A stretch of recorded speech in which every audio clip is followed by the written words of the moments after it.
तर आज आपण बनवतोय हॉल्टर नेक. त्याच्यासाठी हे आहे ब्लाऊज पीस अशा पद्धतीने आणि हे आहे मेजरमेंट्स. तर मी आता फुल लेंथ टाकते, 14 आहे तर 15 टाकते, 1 इंच एक्स्ट्रा.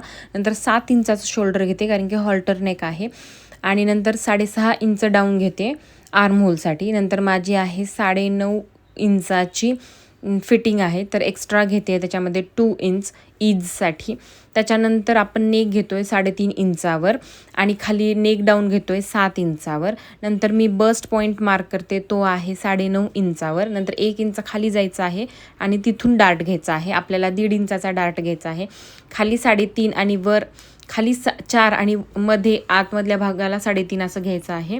आणि मग हा डार्ट एकमेकांना जोडून घ्यायचा आहे. फुल लेंथ आहे डार्टची 4.5 इंच. आणि नंतर 1 इंच अशा पद्धतीने क्रॉस लाईन मार्क करायची आहे. आतमध्ये 1 इंच क्रॉस लाईन मार्क करायची आहे जिथं आहे आर्म होल, कारण की आपल्याला आर्म होल एक्सटेंड करायचा आहे वरच्या साईडला. आणि 1.5 इंचाचा डार्ट प्लस 2 इंचाचा ईज असं हे फिटिंग लाईन मी मार्क करते आहे, कारण की तिकडे आपले 1.5 इंच मायनस केलेले आहेत प्रिन्सेस लाईनमध्ये. आणि नंतर मी हा वर 2 इंचाचा शोल्डर घेऊन हा आर्म होल मार्क केलेला आहे. आता ही कटिंग करून घेते मी. ही झालेली आहे फ्रंट पार्टची कटिंग. प्रिन्सेस लाईन कट करून घ्यायची आहे. अशा पद्धतीने मार्क केल्यानंतर आपण हे 1/2 इंच जे सोडतोय ते बॅक पार्टमध्ये सोडणार आहोत, कारण की आपण झिप लावणार आहोत. तसंच त्या पद्धतीने 9.5 इंच घ्यायचं आहे फिटिंग. खाली 8 इंच घ्यायची आहे फिटिंग वेस्ट साईडची. 1 इंचाचा डार्ट घेणार आहोत आपण बॅक साईडला.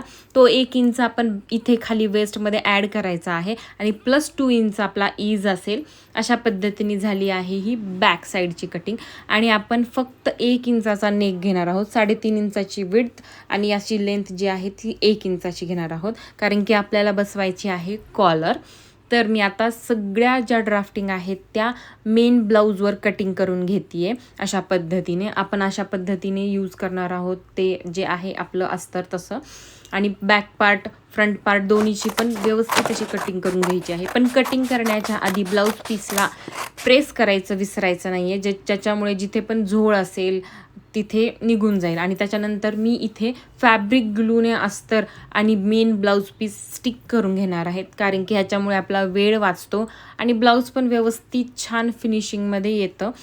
काहीच प्रॉब्लेम होत नाही. स्टिच द्यायची गरज नाही आहे. खूप अगदी 2-3 मिनटात होऊन जातं. आता मी इथे नेक फिनिश करते. नेक फिनिशिंगसाठी मी घेतलेला आहे कॅनव्हास पेपर. बॉबिन वाइंड करणार आहे. इझिली ह्याच्यावर बॉबिन वाइंड होते.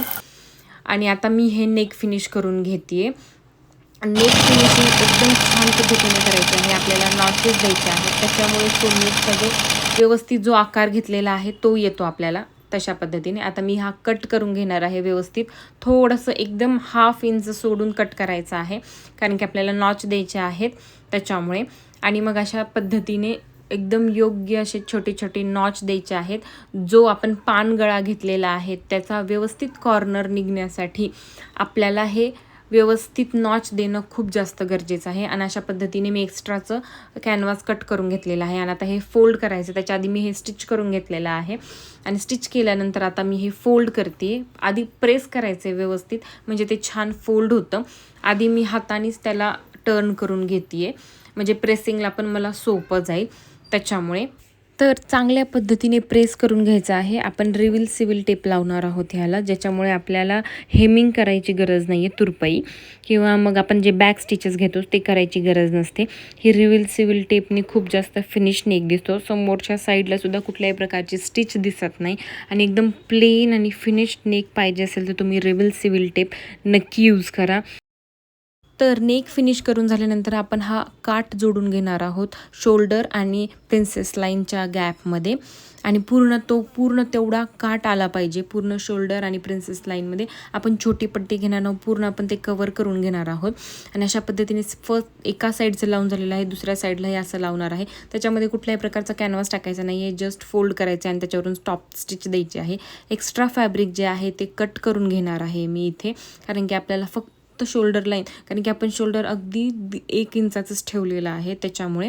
आणि अशा पद्धतीने आपले दोन्ही साईड जोडून झाल्यानंतर मग प्रिन्सेस लावणार आहोत. प्रिन्सेसचा पार्ट जो आपण कट करतो साईडचा पॅनल, तो त्याला जॉईन करून घेणार आहोत. आधी जोडायचा नाही आहे, कारण की आधी जोडल्यानंतर आपल्याला ते काठ लावायला प्रॉब्लेम होतात, त्याच्यामुळे आधी काठ लावून घ्यायचे. आणि अशा पद्धतीने हा आपला जोडून झालेला आहे. आणि हा फ्रंट पार्ट आपला रेडी झालेला आहे. खूप सुंदर नीट क्लीन फिनिश दिसतोय कारण की आपण रिव्हर्सिबल टेप यूज केलेली आहे. तर फ्रंट नेक झाल्यानंतर आपण अटॅच करणार आहोत कॉलर. त्याच्यासाठी मी फक्त फोल्ड करते, जी उरलेली जी काठा आहेत त्याला फोल्ड करणार आहे आणि ते शोल्डरसोबत स्टिच करून घेणार आहे फ्रंटच्या. नंतर तेच उरलेली जी कॉलर आहे ती तशीच बॅकच्या नेकवर स्टिच करायची आहे आपल्याला. पण पहिले दोन्हीही बाजूनी फ्रंट साईडला मी स्टिक करून घेणार आहे आणि पहिले बॅकचा आपण नेक फिनिश करून घेणार आहोत. तर त्याच्यासाठी मी इथं कट केलेली आहे कॅनव्हासची पट्टी आणि अस्तर. तर दोन्हीही आपण जसं फ्रंट नेक फिनिश केला तसंच आपण करणार आहोत.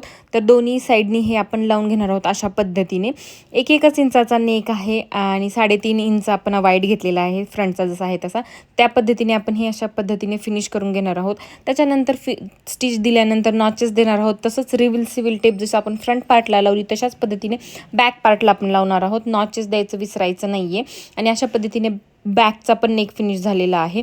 आणि आता आपण जी कॉलर लावलेली होती ती पण स्टिच करून घेणार आहोत आपण दोन्ही साईडनी आणि फक्त डबल टॉप स्टिच देणार आहोत आपण अशा पद्धतीने.